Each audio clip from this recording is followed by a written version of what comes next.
नमस्कार साथियों, Suryanagari unique law classes के यूट्यूब चैनल पर मैं डॉक्टर उर्मिला राठी आपका हार्दिक स्वागत और अभिनंदन करती हूँ। बात करें हम लोग सीपीसी की। आइए आज आपको सीपीसी की कुछ ट्रिक्स बताती हूँ। सीपीसी पढ़ना, उसको याद करना, उसको pre plus main plus interview के लिए कैसे प्रिपेयर किया जा सकता है, उसके बारे में चर्चा करते हैं। तो आइए सीपीसी के साथ चलते। सीपीसी एक सिविल प्रोसीजर लॉ है। तो पहला आता है सीपीसी कैसा सिविल का प्रोसीजर लॉ है। इसका काम है प्रोसीड करना। तो प्रोसीजर लॉ का काम क्या है? सब्सटेंटिव लॉ को एनफोर्स करना, जो सीपीसी करती है। जब आप सीपीसी पढ़ते हैं तो दो पार्ट में डिवाइड होती है। एक इसमें होते हैं सेक्शंस जो 1 से लगा के 158 होते हैं। एक इसमें है होते हैं ऑर्डर्स जो 1 से लगा के 51 होते हैं। जब हम प्री के एग्जाम की बात करते हैं तो सीपीसी एक प्रोसीजर लॉ होता है। क्या कहा मैंने? जब प्री के एग्जाम की बात करेंगे तो सीपीसी एक प्रोसीजर लॉ है। लेकिन जब आप मेन की बात करते हैं, इंटरव्यू की बात करते हैं, अंडरस्टैंडिंग की बात करते हैं, तो सीपीसी के सेक्शन जो हैं ये इसके सब्सटेंटिव पार्ट होते हैं और इनकी जो ऑर्डर हैं वो इनका प्रोसीजर लॉ है। सब्सटेंटिव पार्ट का मतलब होता है जो चीज़ें के बारे में बताता है। तो आप जब देखेंगे सेक्शन वो बताता है कि प्लेस ऑफ सूट क्या होता है, एग्जीक्यूशन क्या होता है, कमीशन क्या होता है, इंसिडेंटल प्रोसीडिंग क्या होती हैं, अपील क्या होती है, ये सब जो चीज़ें बताता है वो है सब्सटेंटिव। और उसको प्रोसीड कैसे किया जाएगा तो वो बताता है ऑर्डर के अंदर। तो अगर मेन एग्जाम पॉइंट ऑफ से, इंटरव्यू एग्जाम पॉइंट से बात करें तो सीपीसी के दो पार्ट में डिवाइड किया जा सकता है और प्री के लिए सीपीसी एक प्रोसीजर लॉ है। सीपीसी जो है सिविल का काउंट होती है और जब भी आप किसी भी जुडिशरी में एग्जाम देने जाते हैं तो या तो एक प्रोसीजर लॉ में काउंट होता है और जहाँ पे सिविल और क्रिमिनल डिफरेंट किए हुए होते हैं तो वहाँ पे सीपीसी सिविल के लॉ के अंदर आती है। अब सीपीसी थोड़ी सी डरावनी सी लगती है, इसको कैसे पढ़े? सीपीसी को बैरिक से पढ़ना है। इसके लिए आपके पास बुक आती हैं जो टकवानी वाली बुक है, वो केलकर या जो भी है टकवानी आई थिंक सीपीसी में, वो बहुत खतरनाक है। लेकिन अगर आप इंग्लिश मीडियम हैं तो आपको ज़रूर उसको पढ़नी चाहिए आपकी अंडरस्टैंडिंग के लिए। पर जुडिशरी का एग्जाम देना है तो उसका कोई रोल नहीं है। अगर जुडिशरी निकालना है तो सीपीसी के लिए बैरिक सफिशिएंट है। साथ साथ एक आप मेन की गाइड ले सकते हैं। मार्केट में मेन की बहुत सारी गाइड आती है, किसी एक को आप प्रीफर कर सकते हैं। अब आपको क्या करना है? सीपीसी का बैरिक ओपन करना है और मेरे साथ साथ जो चीज़ें मैं पढ़ा रही हूँ उसको आपको मेरे साथ पढ़ना है। आ जाइए। सीपीसी को मैंने लिखा है कोड ऑफ सिविल प्रोसीजर, मैंने लिखा है यहाँ पे आप देख रहे हैं। यहाँ the code of civil procedure 1908, act number 5 of 1908, यानी सन 1908 में बहुत सारे कानून बने थे। उस कानून में जो 5th नंबर सिग्नेचर था वो हमारे सीपीसी का था। इसको एक्ट नंबर 5 कहते हैं। इस सीपीसी के अंदर हमारे पास टोटल 11 पार्ट है। कहीं चैप्टर वर्ड यूज़ होता, कहीं पार्ट, यहाँ पे पार्ट वर्ड यूज़ किए गए। इसके अंदर टोटल सेक्शन 158 है। इसके अंदर एक शेड्यूल दी गई है। उस एक शेड्यूल के अंदर 51 ऑर्डर्स दिए गए। पहले इसके अंदर टोटल 5 शेड्यूल थी, 4 रिपील हो गए। अब हमारे पास जो है सीपीसी जो है हमारे पास एक शेड्यूल के साथ है। इसका कमेंसमेंट कब हुआ था? 1 जनवरी 1909 को, 1 जनवरी को।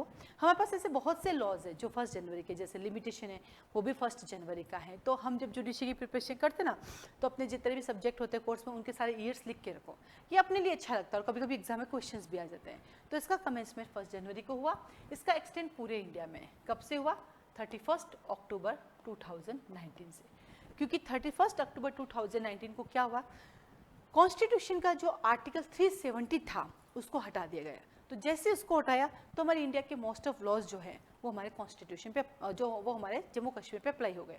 आपको बता दो ट्रांसफर प्रॉपर्टी एक्ट जो है वो पहले से अपने जम्मू कश्मीर पे अप्लाई होता था। तो हमारे ऐसे बहुत सारे एक्ट भी हैं जो पहले से जम्मू कश्मीर पे अप्लाई भी होते थे, लेकिन जो नहीं हो रहे थे अब 370 हटने के बाद 2019 में वो भी अप्लाई होने लग गए।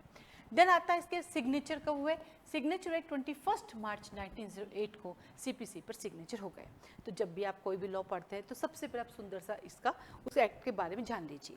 देन आता है स्टार्टिंग प्रीलिमिनरी। जब भी आप कोई लॉज पढ़ते हैं तो आप देखेंगे कि जो उनका प्रीलिमिनरी पार्ट होता है वो चैप्टर 1 में होता है, लेकिन सीपीसी और कॉन्ट्रैक्ट इनको दोनों ही अलग है, इसलिए इनकी हेडिंग हमने दी स्टार्टिंग। आप जाके देखना कॉन्ट्रैक्ट एक्ट, कॉन्ट्रैक्ट एक्ट के अंदर भी वो अलग से दिया हुआ है, कॉन्ट्रैक्ट में भी अलग से दिया हुआ प्रीलिमिनरी। बाकी सीआरपीसी में देखो प्रीलिमिनरी है, लिमिटेशन के अंदर चैप्टर 1 प्रीलिमिनरी है, एसआरए के अंदर पार्ट 1 प्रीलिमिनरी है। तो वो किसी के साथ होता है चैप्टर 1 या पार्ट 1 के अंदर, लेकिन यहाँ पे नहीं है तो हमने उसका हेडिंग लगाया स्टार्टिंग। तो जब भी रिवाइज करना था हम ऐसे मुँह से बोलते हैं चैप्टर 1 स्टार्टिंग प्रीलिमिनरी 1 2 का 8। फिर आप जब 1 2 का 8 किया तो आपको क्या करना है? वहाँ पे एक सुंदर सा डायग्राम बनाना है और 1 2 के 8 का सेक्शंस लिखने हैं, ताकि मेन चीज़ें लिखने की आदत डालो। तो सेक्शन 1 कहता मैं शॉर्ट टाइटल हूँ, 2 कहता मैं डेफिनेशन हूँ, तो चैप्टर नंबर सेक्शन नंबर 3 कहता है मैं सबऑर्डिनेशन हूँ, तो सेक्शन नंबर 4 कहता है कि मैं सेविंग्स हूँ, मैं कहाँ अप्लाई नहीं होगा, तो सेक्शन 5 कहता है मैं रेवेन्यू कोर्ट हूँ, तो सेक्शन नंबर 6 कहता है पेक्यूनियर जुडिक्शन क्या होगा, यानी सिविल के अंदर किसकी लड़ाई होती है, पैसों के, तो कौन सा कोर्ट पैसों के अकॉर्डिंग तय होगा।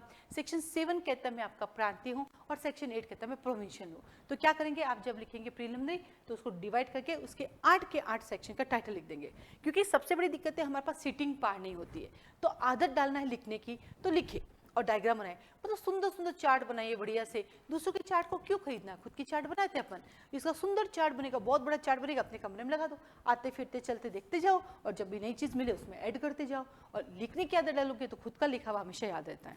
देन आता है अपने पास पार्ट नंबर 1। पार्ट नंबर 1 कहता है सूट्स इन जनरल, किसकी बात कर रहा है, सूट्स इन जनरल की बात कर रहा है। अब आप अपना बैलेट देखो, इसके अंदर इसको डिवाइड किया गया है, कुछ डिवाइडेशन आपके बैलेट में लिखा हुआ है, कुछ डिवाइडेशन मैं करती हूँ, जैसे कि मैंने 9 से लगाकर 14 तक डिवाइड कर रखा है, जुरिस्डिक्शन एंड रेस जुडिकेटा। फिर आता है हमारे पास 15 से लेकर 20 तक जो बात करता है प्लेस ऑफ सू की बात करता है। फिर आता है हमारे पास 21 जो बात करता है ऑब्जेक्शन की करता है, 21 से 21A। फिर आता है हमारे पास 22 से लगाकर हमारे पास 25 तक जो ट्रांसफ़र की बात करता है। फिर आता है 26 जो कि सूट इंस्टीट्यूशन की बात करता है। फिर आता है हमारे पास 27 से लगाकर 32 जो कि समन और डिस्कवरी की बात करता है। फिर आता है 33 जजमेंट और डिक्री की बात करता है। फिर आता है 34 इंटरेस्ट की बात करता है, और फिर आता है कोस्ट 35 से 35B तक। तो मैंने क्या किया, इसको वैसे कुछ डिवाइडेशन है पर जहाँ नहीं था वहाँ उसको डिवाइड कर दिया, तो याद करना ईजी हो गया। तो उसको फिर सुंदर सा फिर चार्ट बना आपका, आपने इसको लिखा और इसको डिवाइड करके इनकी टाइटल लिख दिए। आप खुद देखोगे आपका रजिस्टर बड़ा सुंदर लगेगा, और जब धीरे धीरे ऐसा लिखना स्टार्ट करोगे तो आपको याद होना भी शुरू हो जाएगा। फिर चलते हैं हम एग्जीक्यूशन।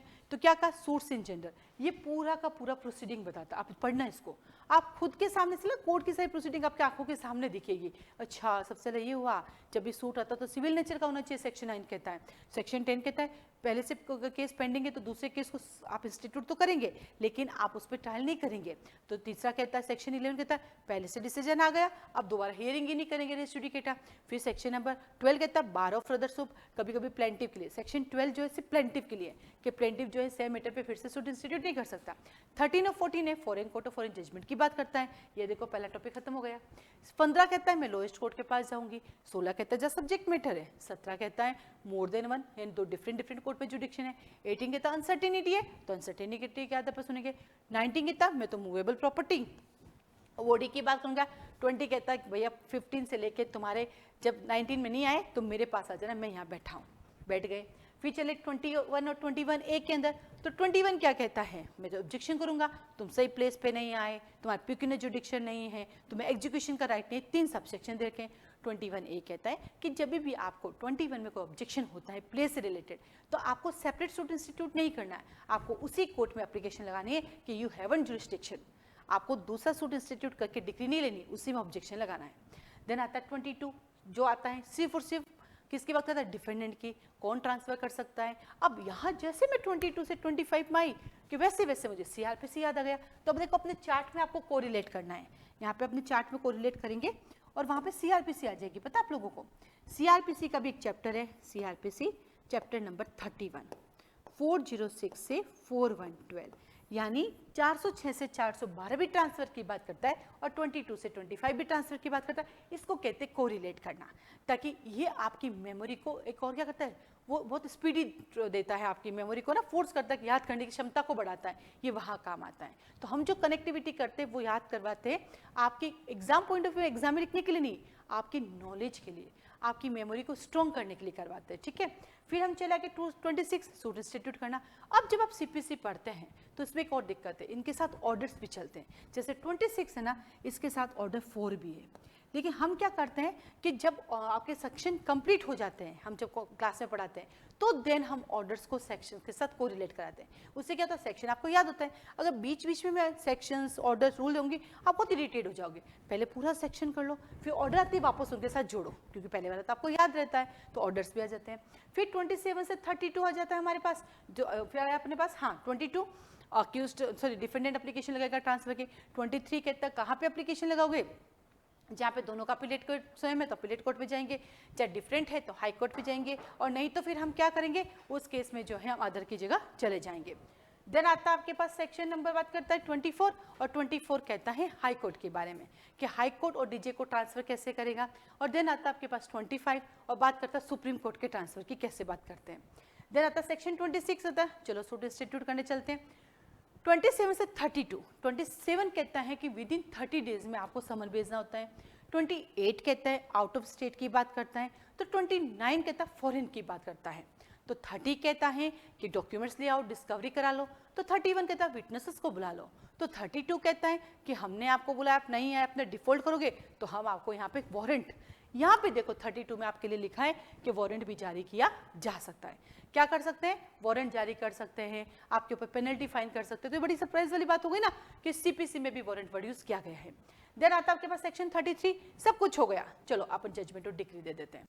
फिर आता है 34, इंटरेस्ट लगा लो, क्योंकि कितने साल चलते भाई केस, तो इंटरेस्ट लगाएंगे। यहाँ पे एक प्री का सवाल बनता है 6% इंटरेस्ट है। यहाँ पे एक और सवाल बनता है जो 34 का सबसेक्शन 2 है, और वो कहता है कि जब कोर्ट इंटरेस्ट के बारे में कुछ ना बोले तो देन आप क्या करोगे। तो बोला कोर्ट जब इंटरेस्ट के बारे में नहीं बोलेंगे तो वहाँ पे समझेंगे कोर्ट ने इंटरेस्ट देने से मना कर दिया है। और देन आता है आपका 35, कोस्ट दे दो। 35A कोस्ट देने में आप क्या करते हो, फॉल्स आपने कोई भी सूट इंस्टीट्यूट किया तो उसके लिए आपको पेनल्टी देनी पड़ेगी। और देन आपके पास आता है यहाँ पे 35B डिले करने पे। अब देखो जब यहाँ से यहाँ तक आए ना, हमारे पास 3 सेक्शन आए बेटा। कौन से 3 सेक्शन है, एक चीज बताती हूँ।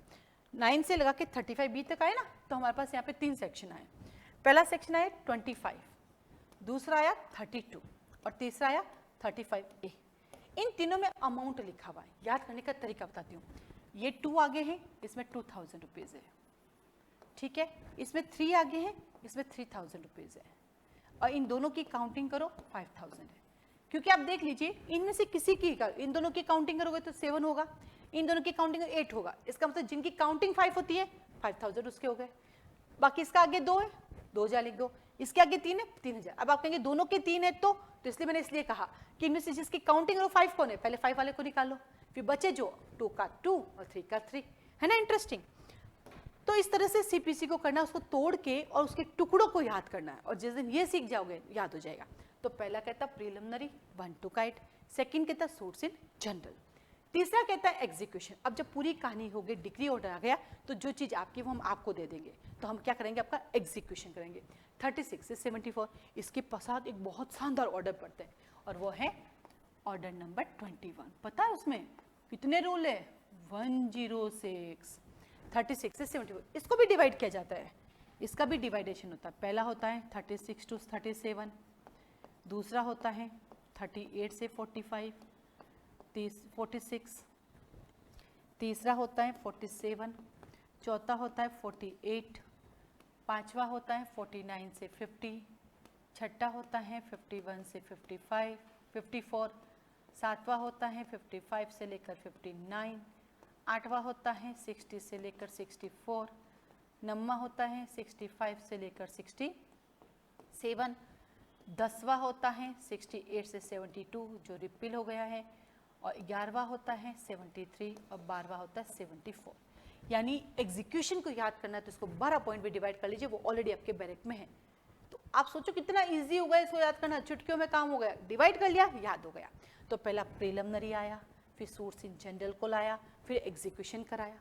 अब यहाँ पे डिक्री आई है, एग्जीक्यूशन का खत्म, इतना जल्दी कैसे हो गया कि इन बीच कुछ काम नहीं हुआ, क्या हुआ होगा ना। तो यहाँ पे लिखा देखो इंसिडेंटल प्रोसीडिंग, क्या लिखा मैंने, इंसिडेंटल प्रोसीडिंग। इंसिडेंटल प्रोसीडिंग का क्या मतलब होता है बेटा, कमीशन। क्या मतलब है, कमीशन। क्यों हुआ क्या कि जब आईपीसी के अंदर आप ऑफेंस करते हो तो आपकी ट्रायल कहाँ होती है बेटा, सीआरपीसी के अंदर होती है ना। तो सीआरपीसी में जब आपकी ट्रायल होती है तो वहां पे इन्वेस्टिगेशन हो जाती है, लेकिन वहां क्योंकि वहां पुलिस होती है, अब सीपीसी में तो पुलिस है ही नहीं, तो आपका सारा काम कौन करेगी, तो वहां पे कमीशन जारी करते हैं। तो इंसिडेंटल प्रोसीडिंग का मतलब होता है कमीशन जारी करना, इसका मतलब होता है कमीशन जारी करना। ये कमीशन सारा काम करता है, इसके डिटेल ऑर्डर 26 में। ये एक पर्सन होता है, यही इन्वेस्टिगेशन करता है, यही पार्टीशन करता है, सारे काम यही करवाता है। तो चैप्टर स्टार्टिंग आई प्रीलिमिनरी, फिर सूट्स इन जनरल आया, फिर एग्जीक्यूशन हुआ, फिर कमीशन जारी किया।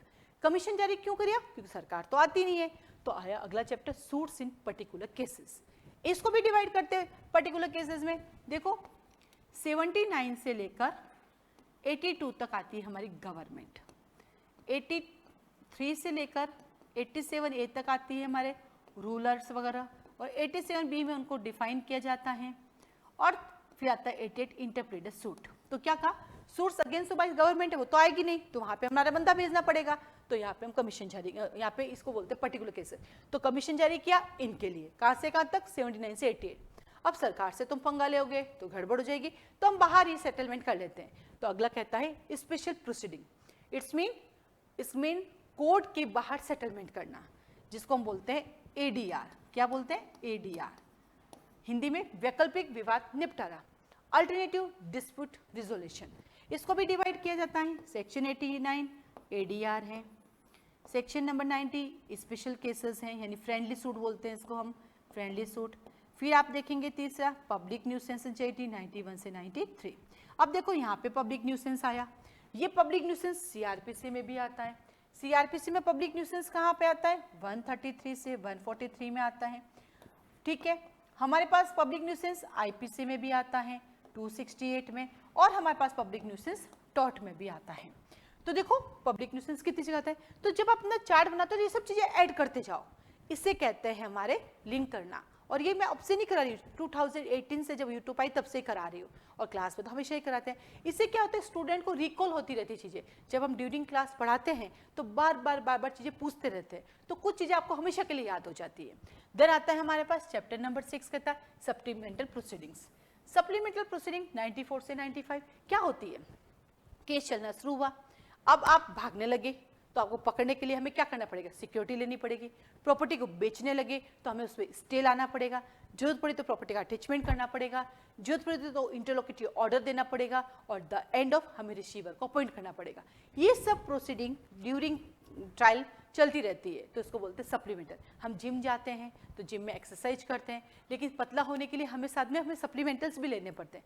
ठीक वैसे ही सिविल सूट के अंदर हमें बीच बीच में कभी रिसीवर को अपॉइंट करना, कभी अटैचमेंट करना, कभी टेम्पररी इंजंक्शन लाना, कभी इंटरलोकेटरी ऑर्डर लाना, तो कभी आपके लिए वारंट जारी करना, तो कभी आपसे सिक्योरिटी लेना, ये सब चीज़ों को बोलते हैं सप्लीमेंटल प्रोसीडिंग 94 से 95। तो आपने क्या चीज़ नोट की कि सूट इन जनरल आया, एग्जीक्यूशन तक जाए, इनके बीच का जो प्रोसीजर है वो 3, 4, 5 और 6 है। ये चारों इसके प्रोसीजर्स हैं। अब जब ये सब पसंद नहीं आया तो भागे भागे आप कहाँ जाएंगे, भागे भागे जाएंगे अपील के पास। अपील कहीं भी चले जाओ सब जगह होती है। अब CRPC में भी अपील का चैप्टर है, कहाँ पर है, चैप्टर 29। कहाँ से कहाँ तक है, 372 से 394। तो ये आपको याद होना चाहिए और यहाँ पे लिखा हुआ होना चाहिए, क्योंकि अपने दो प्रोसीजर लो है, दोनों के बारे में पता होना चाहिए। तो हम यहाँ पे अपील पढ़ेंगे, इसको भी डिवाइड कर देते हैं, इसको भी हम डिवाइड कर देते हैं। First appeal, second appeal, order की अपील, तो 96 से लगा के 99A तक फर्स्ट अपील है, 100 से लेकर 102 तक सेकंड, 103 तक सेकंड अपील है, 104 से लगा के 10 आपके आता 6 तक ऑर्डर की अपील है, 107 से 108 आपके क्या बोलते हैं जनरल पार हैं, फिर 109 से 112 हमारी क्या है, सुप्रीम कोर्ट का अपील है। अब इनके साथ पता ऑर्डर भी है, इसके साथ ऑर्डर 41 है, ऑर्डर 42 है, ऑर्डर 43 है, और इसके साथ ऑर्डर 45 है। तो जब हम क्लास में जो फाउंडेशन बेस चलता है या इंडिविजुअल सब्जेक्ट होते हैं तो हम पूरा कंप्लीट पढ़ाते हैं, तो ये सब कुछ आपके डायग्राम में लिखाते हैं और पूरा डिटेल इसको समझाते भी हैं साथ साथ, क्योंकि ये तो ओवरव्यू है तो क्लास में तो और डिटेल चलता है। देन चैप्टर 8 आता है रेफरेंस, रिव्यू और रिविजन। यहाँ पे 113 है, यहाँ पे 114 है, यहाँ पे 115 है। ये रेफरेंस, रिवीजन, रिव्यू के अंदर ये और ये हमें CRPC में भी मिलता है। कहाँ पे मिलता है, सेक्शन नंबर 395 से 405 तक, चैप्टर नंबर 30 में। तो यहाँ पे रिव्यू, सिविल में रिव्यू होता है जबकि क्रिमिनल में रिव्यू नहीं होता है। यही प्री का सवाल है, यही आपका इंटरव्यू का सवाल है। देन आता है आपके पास चैप्टर 9 कहता है हम हाई कोर्ट के पास चलेंगे। कौन सा हाई कोर्ट, जो जुडिशियली वर्क देखता है, ना कि वो हाई कोर्ट जो कि कमिश्नर के कोर्ट होते हैं। 116 से 120, इसमें section 120 is a very important, very very important. आपको पता है जनरली हाई कोर्ट एक अपीलेट कोर्ट होता है, हाई कोर्ट एक रिविजनल कोर्ट होता है, हाई कोर्ट रेफरेंस कोर्ट होता है, हाई कोर्ट एक क्या बोलते हैं रिट पेटिशनर कोर्ट होता है, बट कभी कभी हाई कोर्ट डायरेक्ट मैटर सुनता है उसे बोलते हैं हाई कोर्ट के पास ओरिजिनल जुडिक्शन है। तो सीपीसी में कहाँ पे ओरिजिनल जुडिक्शन बताता है? सेक्शन 2 का 4 and 120। Same to same CrPC में भी है, सेक्शन नंबर 26 रेड विथ 474। तो सीआरपीसी हो या सीपीसी, दोनों में हाई कोर्ट के पास जो ओरिजिनल जुडिक्शन होता है वो डायरेक्ट मैटर सुन सकता है। और देन हाई कोर्ट बनाती है रूल्स 121 से 131। हाई कोर्ट सीआरपीसी में भी रूल बनाती हैं चैप्टर नंबर 37 में। सुप्रीम कोर्ट भी रूल बनाती है कॉन्स्टिट्यूशन आर्टिकल 145 में। तो हाई कोर्ट के पास सिविल और क्रिमिनल रूल्स बनाने के राइट्स हैं। और ये बात पता है कहाँ लिखी हुई है? आर्टिकल 227 कहाँ लिखी हुई है? कॉन्स्टिट्यूशन के आर्टिकल 227 में। और then last chapter number 11 miscellaneous. सब कुछ खत्म। कहाँ से कहाँ तक? 132 से 150। इसका डिवाइडेशन नहीं है। तो जैसे अपने प्रीलिमिनरी के 8 सेक्शन लिखे ना, वैसे इसके भी सारे सेक्शन लिखने हैं। तो सबसे पहले आपका काम एक सुंदर चार्ट लिखे आओ, बड़े वाले जब स्कूल में लाते थे, जब अपन प्रोजेक्ट बनाते थे। फिर सुंदर सा प्रीलिम लिखो सारे सेक्शन, फिर पार्ट 1, फिर उसका सारा डिवाइडेशन, फिर पार्ट 2 सारा डिवाइडेशन। ऐसे करके करो, आपको सीपीसी बहुत ईजी लगेगी। जब सेक्शंस कंप्लीट हो जाएंगे फिर ऑर्डर की कहानी सुनाऊंगी मैं आपको यूट्यूब पे। तो उस पर आप पूरी कहानी याद कर लोगे। जैसे पार्ट 1 कितने पार्टीज थे, 2 कितना फ्रेम करेंगे, 3 कितना एडवोकेट से मिलने जाएंगे, 4 कितना सूट स्टेट होंगे, इस पर कहानी सुनेंगे, वो कहानी आपको याद हो जाएगी। फिर उस पर आपको वापस ऐसे के रूल लिखने हैं। अगर ये करने लग जाओगे ना तो सब कुछ कर सकते हो। इसके साथ ही साथ सूर्यनगरी यूनिक लॉ क्लासेस जो है फाउंडेशन बैच शुरू कर रही है सीपीसी के, और सिंगल सब्जेक्ट भी ले सकते हैं, पूरा फाउंडेशन बैच भी ले सकते हैं 21 जुलाई से।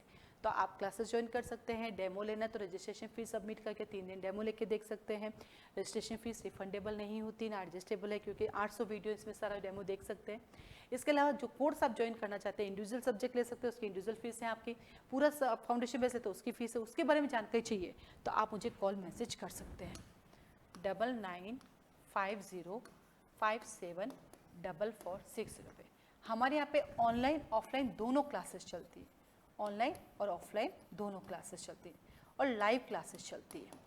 अलग से कोई नोट्स नहीं होते, सब कुछ क्लास में देते हैं। रिकॉर्डिंग कुछ नहीं होती। क्लासरूम जैसा क्लासरूम है, स्कूल जैसा स्कूल है, तो आप आराम से उसको ज्वाइन कर सकते हैं। क्लासेस से रिलेटेड जो भी कोई चाहिए मुझे कॉल मैसेज कर सकते हैं।